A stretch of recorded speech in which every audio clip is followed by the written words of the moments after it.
The sea moved in gentle waves against the rocky coast. The water was clear near the surface, but below it the floor of the bay was hidden under layers of mud, weeds, and barnacles. In that quiet place, where no human had stepped for years, something more than stone rested beneath the weight of time. The villagers who lived near the shore believed the shape in the water was nothing more than a broken cliff. They said it was old and harmless, part of the land itself. Children sometimes pointed to it from fishing boats, but no one looked closer. It had been there for as long as anyone could remember, and when something becomes ordinary, it stops drawing attention. Yet the shape was not a rock. It was alive. Under thick shells, sea plants, and hardened mud, the body of a great albino dragon mother lay hidden. Her scales, pale as morning light, were dulled by the years. Her wings, folded tight, were trapped beneath the weight of the seabed. Only faint lines of her form showed through the layers that had grown over her. To the fish that swam by, she was part of the reef. To the crabs and barnacles, she was shelter. To the world above, she did not exist. The dragon mother did not dream of flight anymore. Long ago, when storms had driven her down into the bay, she had tried to rise again. But time pressed heavier than the sea. Days became seasons, seasons became years, and her strength faded. She learned stillness. She learned silence. She learned to listen to the world without moving. In her long rest, she felt the passing of generations. She felt boats above her, their shadows quick over the water. She felt storms strike the bay and then leave. She felt fish gather near her side for protection. She felt barnacles spread across her scales like tiny chains. She felt her memory of the sky grow thin. And yet, deep inside, a soft spark remained. She was not gone. Her heart, though faint, still beat. She carried within her the memory of her young, the small ones she once guarded in a hidden nest. Their faces stayed in her mind even when the sea tried to wash them away. She carried within her the shape of clouds, the sound of wind through wide wings, and the warmth of sunlight. The dragon mother did not know that help was coming. Far above the bay, across the horizon, a new sound touched the air. It was not the call of birds or the crash of waves. It was the steady hum of machines. Humans had arrived, sailing not with wooden boats but with vessels that carried the mark of far journeys. They came not only to fish or trade but to search, explore, and learn. Among them were two who led the way, Myra and Tamash. Their group was small, carrying maps and tools, not weapons. They were not looking for treasure or power. They were curious about the coast, about the patterns of tides, about how the land could be used for a safe home. The dragon mother could not see them yet. She could only feel a shift in the air.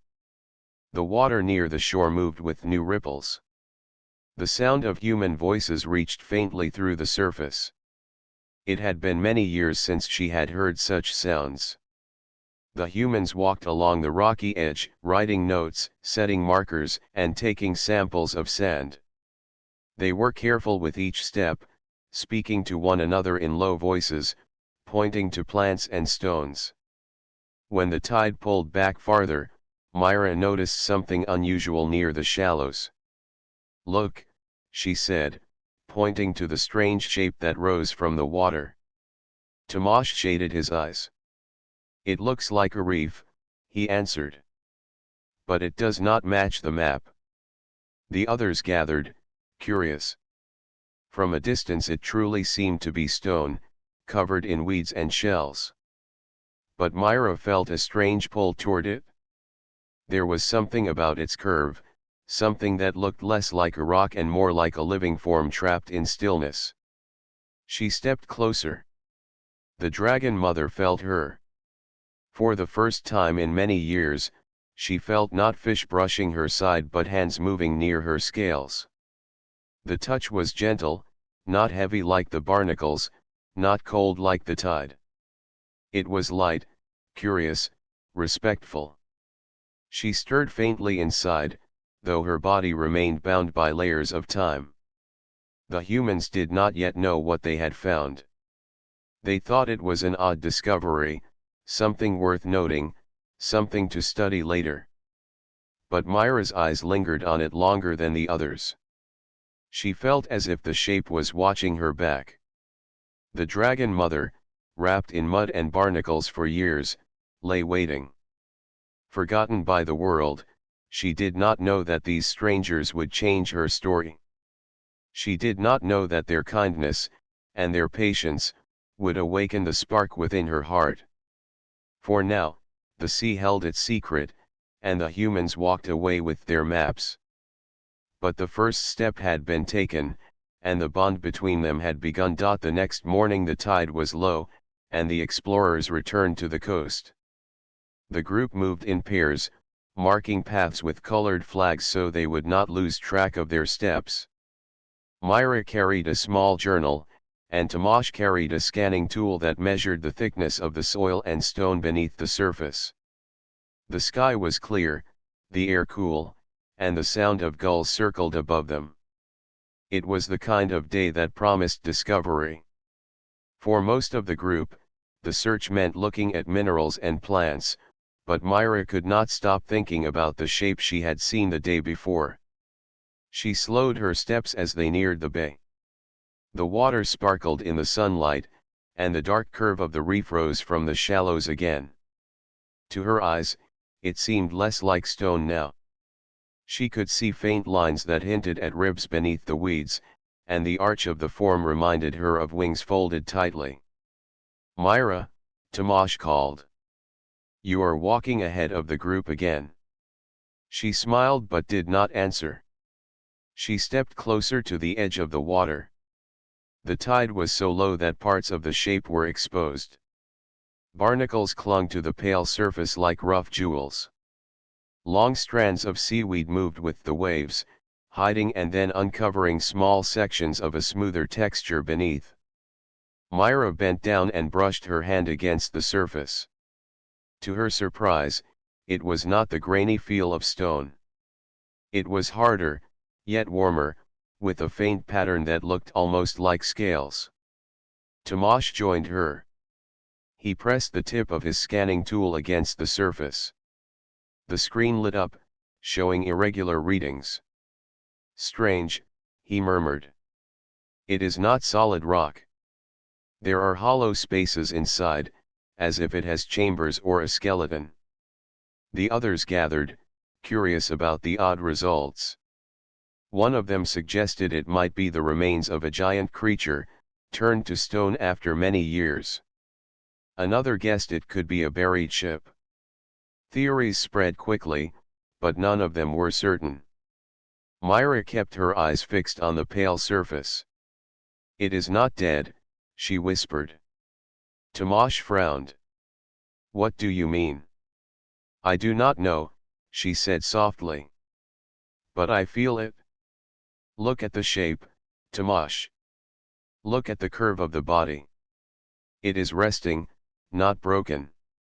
The group decided to clean a small part of the surface for better study. They worked carefully with brushes and simple tools, removing layers of mud and shells. Piece by piece, more of the pale surface appeared. The texture grew clearer, showing patterns that were not random. They looked like natural designs of a living being, not the rough lines of stone. Myra touched one of the exposed sections and felt a faint vibration. It was so slight she almost doubted it. She pulled her hand back, then touched again. The vibration was there, steady and quiet, like a heartbeat hidden deep within. Her breath caught. She looked at Tomasz with wide eyes.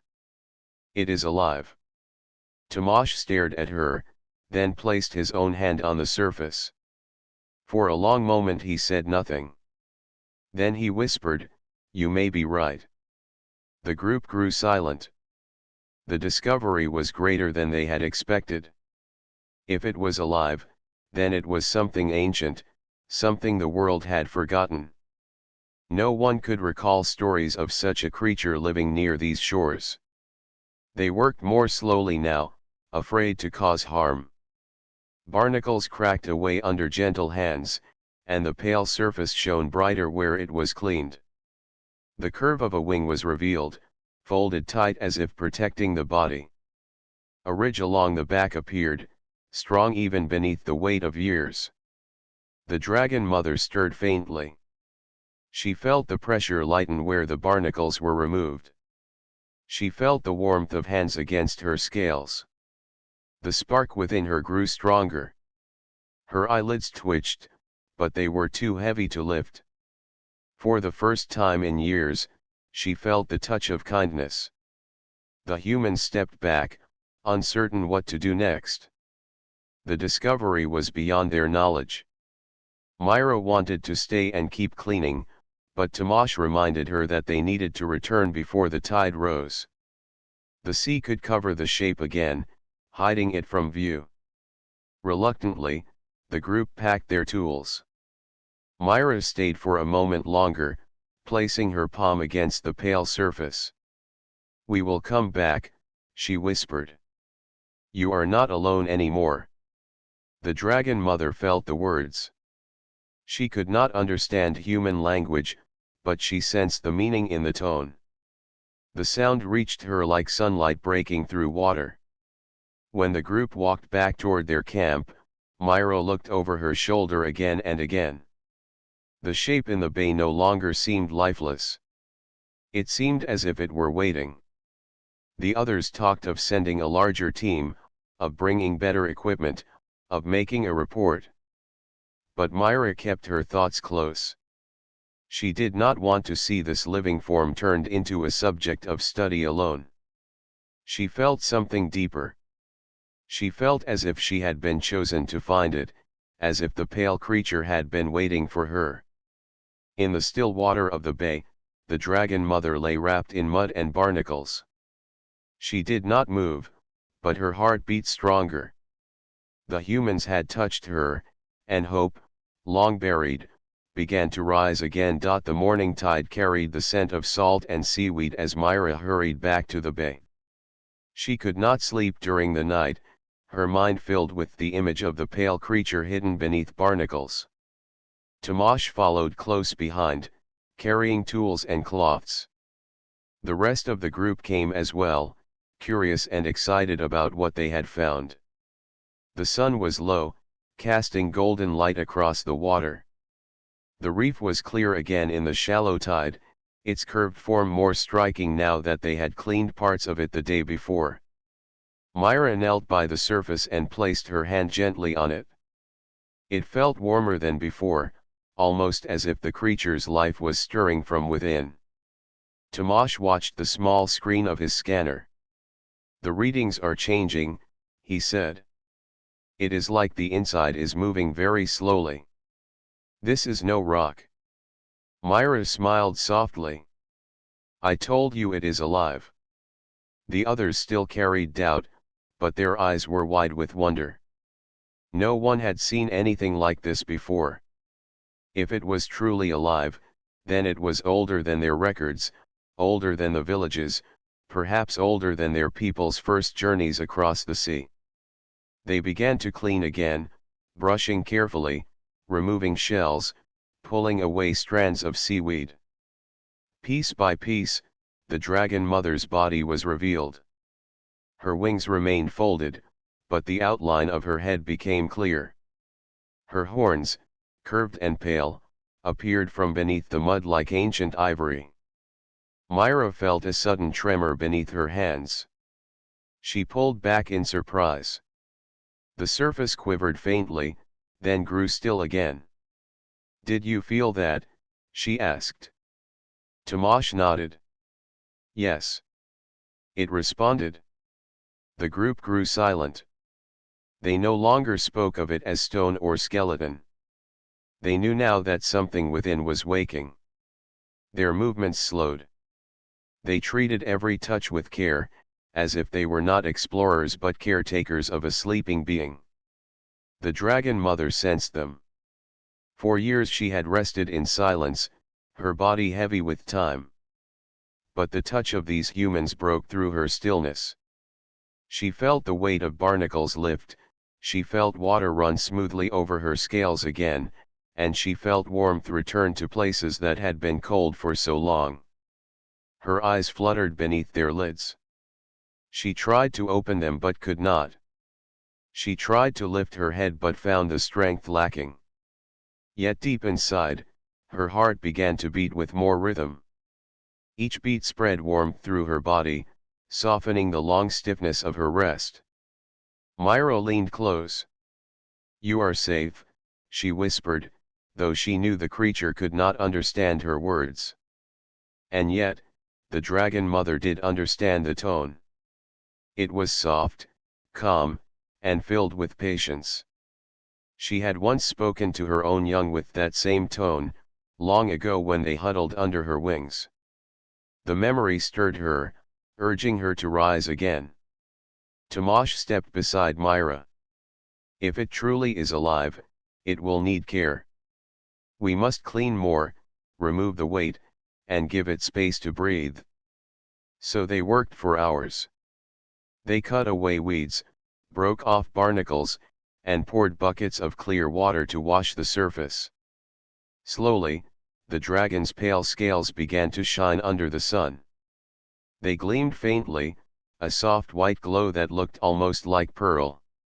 As more of her face appeared, Myra noticed the closed line of an eye. She brushed gently around it, clearing the mud. Suddenly, the eyelid twitched. She pulled her hand back, startled. The group gasped as the dragon's eye began to open.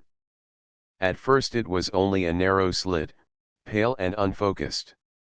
Then, slowly, the lid lifted wider, revealing a luminous eye as clear as the morning sky.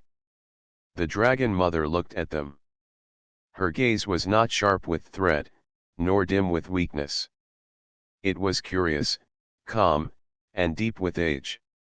She saw their shapes, small and fragile compared to her size, but she did not fear them. She felt no danger in their presence. She felt care. Myra's breath caught in her throat. She whispered, "Hello." The dragon mother blinked slowly. She could not form human words, but she let out a soft hum, a sound low and deep, like the echo of the sea itself. The vibration carried through the water, through the ground, and into the hearts of the humans who stood near her. None of them spoke. They were caught in awe. It was as if they were standing in front of a living legend. For the dragon mother, this was the first true moment of awakening. She was still weak, her body heavy, her wings bound by layers of time. But she was no longer alone. She felt the touch of kindness, the sound of voices, and the presence of companions who wished her well. The tide began to rise again, covering parts of her body. The humans stepped back to keep their tools safe. Myra stayed the longest, her hand resting on the pale scales near the dragon's eye. "You are not forgotten," she said gently. "We will return." The dragon mother closed her eye again, but this time it was not in surrender to endless sleep. It was in rest, a calm rest, with hope stirring in her chest. For the first time in many years, she believed she might rise again. The sun was bright the next day when the humans returned to the bay. The tide was low again, and the pale form of the dragon mother was visible through the shallow water. Myra walked at the front, her steps quick with excitement. She carried cloths, brushes, and buckets of clean water. Tomash followed with tools, and the others came behind with food and supplies. When they reached the edge, they found the dragon's eye already half open. She was waiting. The pale glow of her scales shimmered faintly under the sun, more visible now that the humans had cleaned her the day before. Myra knelt close to her again. "We came back," she said softly. The dragon mother hummed in reply, a deep sound that moved through the air like a gentle wave. It was not a word, but it was full of meaning. The humans felt it in their chests, a calm vibration that eased fear and brought peace. They set to work. Some continued to clear away barnacles while others washed her scales with buckets of fresh water. The dragon remained still, watching them with her clear eye. Her gaze moved from face to face, as if studying each one. She saw not only their small size but also their patience. They were careful with every touch, never striking, never rushing. For the first time in years, she felt safe. After hours of work, the humans stepped back to rest. Myra opened the pack she carried and pulled out a basket of fruit. She cut pieces and placed them on a flat stone near the dragon's mouth. At first, the dragon mother did not move. She had lived so long without food that she had forgotten the taste of it. But the sweet smell drifted into her senses. Slowly, she turned her head and opened her mouth just enough to take the offering. The group watched with wide eyes as she ate. It was a small gesture, but it meant more than any words. It meant trust. Tomash whispered, "She accepts us." Myra smiled. "Yes. She knows we are here to help." The dragon mother hummed again, softer this time. The sound carried warmth, like a note of gratitude. She lowered her head until it rested closer to the humans. Children from the nearby village, who had followed out of curiosity, stepped forward. Their parents hesitated, but the dragon's calm presence gave them courage. One small boy reached out a hand and touched her scales. She remained still, allowing it. Soon other children joined, their laughter mixing with the hum of the sea. The dragon mother remembered her own young. She remembered their small faces looking up at her, their small hands pressing against her wings. The touch of the children awakened those memories, and she closed her eye briefly, filled with both joy and sorrow. Myra noticed the change in her expression. She placed her hand gently on the dragon's cheek. "We will be your family now," she whispered. The dragon opened her eye again and looked at Myra for a long moment. Something passed between them, not in words but in feeling. A bond had formed, strong and unspoken. Over the next days, the humans returned again and again. Each time, the dragon mother grew a little stronger. She stretched her neck farther, lifted her head higher, and allowed her wings to shift slightly beneath the water. Barnacles continued to fall away under careful hands, and her scales began to shine brighter. The humans brought her food each day, fruits, fish, and fresh water poured gently over her tongue. She ate slowly, as if learning the act all over again. Every meal she accepted deepened the trust between her and the humans. One evening, as the sun set in soft colors, Myra sat near the dragon's head and began to hum a tune. It was a simple melody, gentle and slow. To everyone's surprise, the dragon mother hummed back, her deep sound blending with the human song. The notes rose together, filling the bay with harmony. The people listened in awe, knowing they were part of something greater than themselves. The dragon mother no longer felt forgotten. She no longer felt like part of the reef. She felt alive, connected, and cared for. The bond with the humans grew stronger each day, not through force but through kindness, patience, and respect. When the tide rose high again, Myra placed her hand on the dragon's scales and spoke softly. "Rest now. Tomorrow we will return." The dragon closed her eyes slowly, not in loneliness but in peace. She had found new companions, and in their care, she discovered hope once more. The bond of trust was sealed, and the path toward her new life had begun. The days passed gently at the bay. The dragon mother grew stronger with each sunrise. She stretched her neck farther now, lifted her head without trembling, and breathed more deeply than before. The humans kept coming, carrying food, cloths, and buckets of water. Each day they cleaned more of her body, revealing pale scales that shone like pearl in the sunlight. Myra was always the first to step close. She spoke softly, even when the dragon mother could not answer in words. "You are healing," she would say. "Your wings will rise again." The dragon listened. She could not form human speech, but she could feel meaning in tones, in gestures, in every touch. She had lived long enough to sense the heart of another being. These humans cared, and that care filled her with warmth she thought she had lost forever. One evening, when the tide was low and the sky painted itself in orange light, Myra sat near the dragon's head. The group had finished their cleaning, and the bay was quiet. Myra placed her hand gently against the smooth scales near the dragon's eye. "Can you hear me?" she whispered. The dragon mother closed her eye for a moment, and then a soft hum rose from her chest. The sound was calm and steady, as if answering yes. Myra smiled. "I wish I could know your story. You must have seen so much before we found you." The dragon mother stirred. For many years she had hidden her memories deep inside, but now she felt ready to share. She could not speak with words, but she carried an ancient gift. She could pass images through dreams. That night, as the humans rested in their camp near the shore, Myra dreamed. At first she thought it was only her imagination, but soon she saw pictures too clear, too real, to belong to her alone.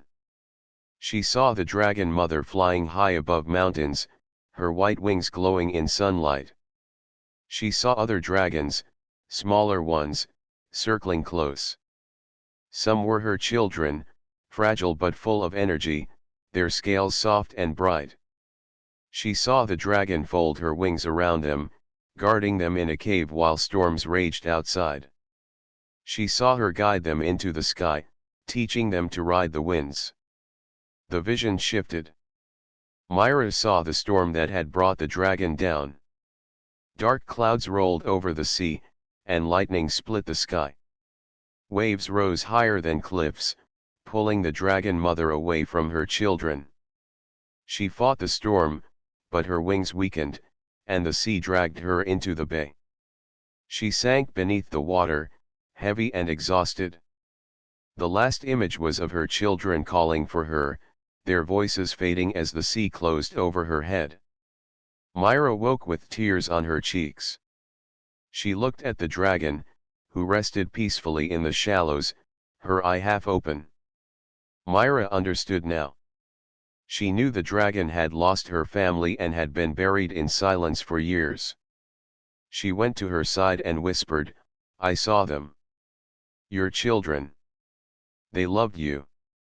You did not fail them. You are still here, and now you are not alone." The dragon mother blinked slowly. A hum rose from her chest, deeper this time, filled with sorrow but also with gratitude. She had carried the weight of her memories for so long, but now a human had seen them and shared the burden. Tomash listened as Myra told the others about the dream. They stood quietly, moved by the story. None of them doubted it, for they could feel the bond growing stronger each day. From that moment, the humans treated the dragon not just as a discovery but as a guardian of memory. They spoke to her with respect, as if she were an elder whose wisdom reached far beyond their years. Children brought flowers to place on her wings.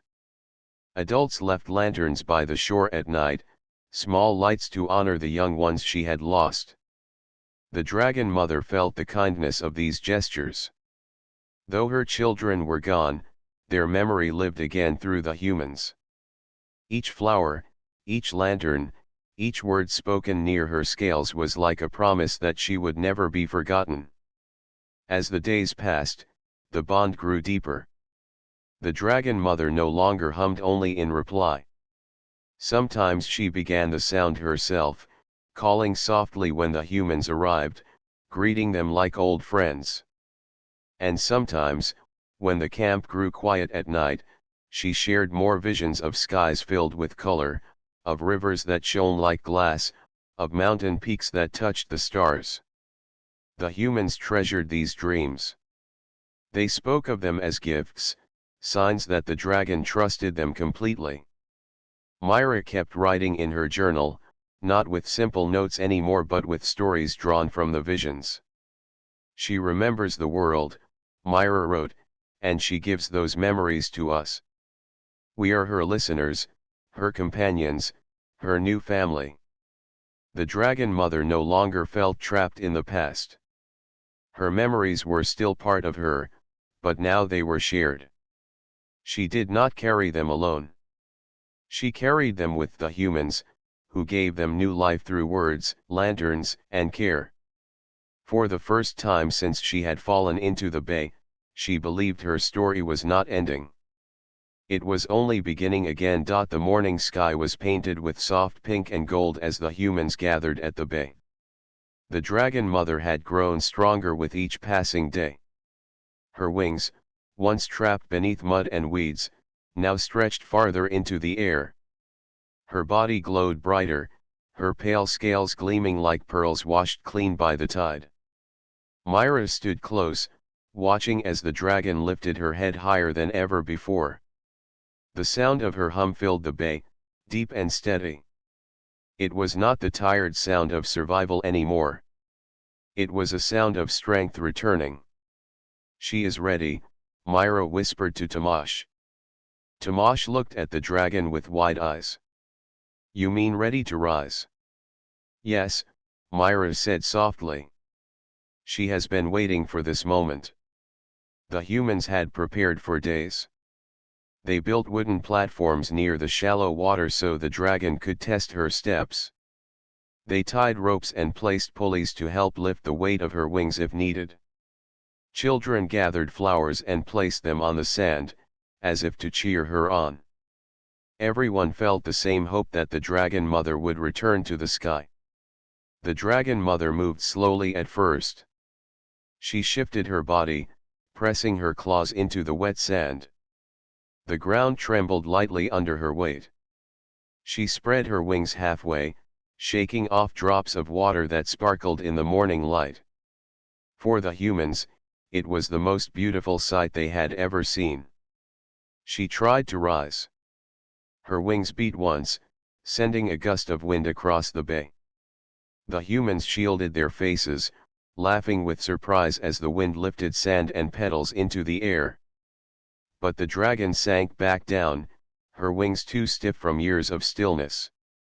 Myra stepped forward, holding her hands out. Do not give up, she said. Her voice was gentle but full of certainty. The dragon mother looked at her with calm eyes. She understood. She had not risen in many years, but she felt the trust of those around her. She would try again. The humans helped, pulling ropes, lifting gently at the ends of her wings, and clearing space around her. They worked not as masters but as companions. Each person gave their strength to help her rise. The dragon mother spread her wings once more. This time they opened wider, catching the light of the sun.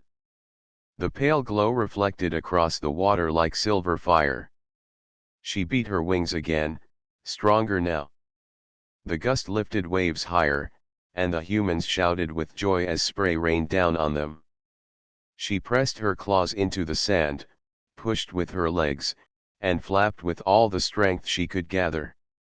Slowly, heavily, her body began to lift. Mud and barnacles that still clung to her fell away, crashing into the water. With each beat of her wings, she rose higher, until at last her body cleared the surface. The bay echoed with the sound of her flight. The humans cheered, their voices mixing with the rushing wind. Children laughed, running along the shore as the dragon climbed into the sky. For the dragon mother, it was like waking from a long dream. She felt the wind flow through her wings, the sun warm her back, and the sea sparkle below her. She rose higher and higher, circling once above the bay. Her hum turned into a song of freedom, deep and powerful, heard by every ear and felt by every heart. Myra's eyes filled with tears as she watched. "She is flying," she whispered. "She is truly flying." The dragon circled the bay once more, then glided down, her shadow stretching long across the sand. She landed gently, folding her wings close again. She lowered her head near the humans, as if to share the victory with them. The group rushed forward, cheering and clapping. Tomasz placed a hand on her scales. "You have returned to the sky," he said proudly. Myra pressed her forehead against the dragon's cheek. "You are free again."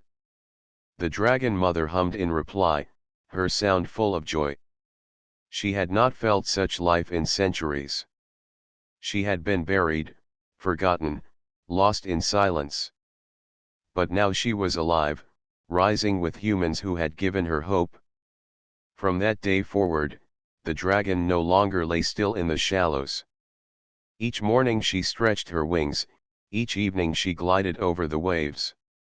Sometimes she carried fish in her claws and dropped them near the humans as gifts.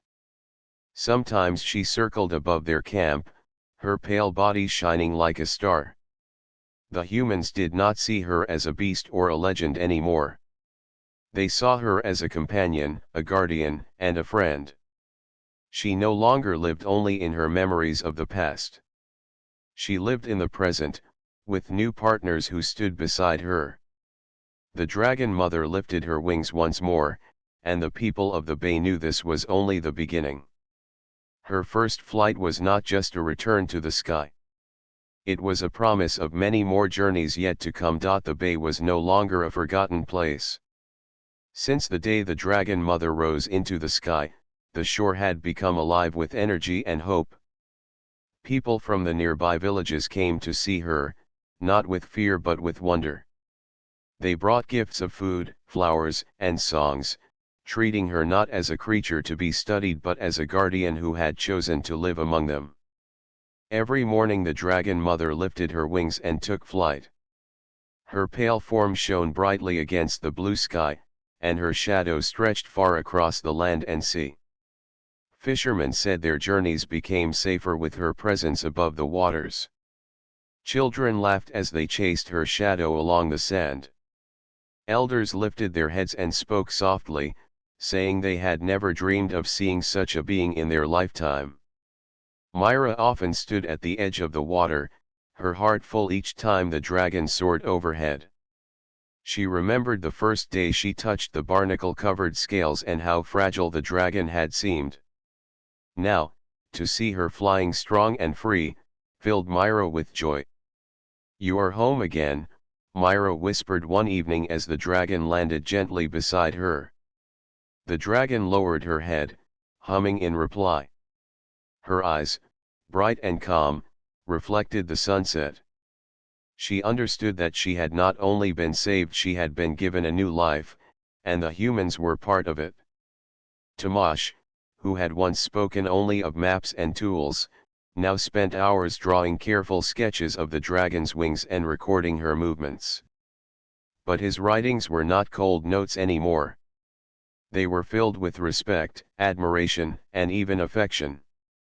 "She is not only a discovery," he said. "She is a story we now share." At night, when the humans lit lanterns along the shore, the dragon often rested near them. She would close her eyes, but her body remained near the camp like a silent protector. Her hum, soft and steady, became a kind of music that helped the people sleep in peace. Children said her song kept their dreams gentle. The dragon mother herself also dreamed. but now her dreams were no longer filled with sorrow alone. She still remembered her young, their faces bright and hopeful. Yet instead of fading into silence, those memories now blended with new ones, children of the village touching her wings, Myra's voice speaking with care, Tamasha's steady hands drawing her shape. Her past and present lived together, no longer in conflict but in harmony. One day, the villagers and the explorers gathered together at the bay. They wanted to honor the Dragon Mother. They built a tall wooden post near the shore and tied bright cloths to it that fluttered in the wind. They called it a beacon, a symbol that she was not forgotten and would never be again. Myra spoke as the people watched. She was buried in silence for many years, but now she is part of our lives. She has given us hope, and we have given her a family. Let this beacon remind us that we are not alone. We share this world together. The Dragon Mother spread her wings wide, sending a rush of air across the crowd. The people laughed and cheered. Some called her guardian, others called her friend. To Myra, she was both and more. That evening, as the lanterns glowed, the dragon lifted into the sky once again. She soared high above the sea, her pale body shining like the moon. She circled once, twice, and then glided low over the village before returning to the bay. The people watched with joy, their hearts lifted by her presence. From that day on, the Dragon Mother was no longer seen as a hidden creature trapped by time. She became part of the human world, not as a ruler and not as a servant, but as a companion. Her strength guided ships across rough waters. Her song brought peace to nights. Her wings carried hope into the sky. For the humans, she was a living reminder that kindness could awaken even what had been forgotten. For the Dragon Mother, they were proof that love could return even after years of silence. Together they wrote a new story, one not buried in mud or barnacles but carried in the wind, in the sea, and in every heart that believed in bonds stronger than fear. The Dragon Mother closed her eyes that night with a calm heart. She was not alone anymore. She was alive, she was remembered, and with her human friends, she was beginning again. It was truly a new beginning.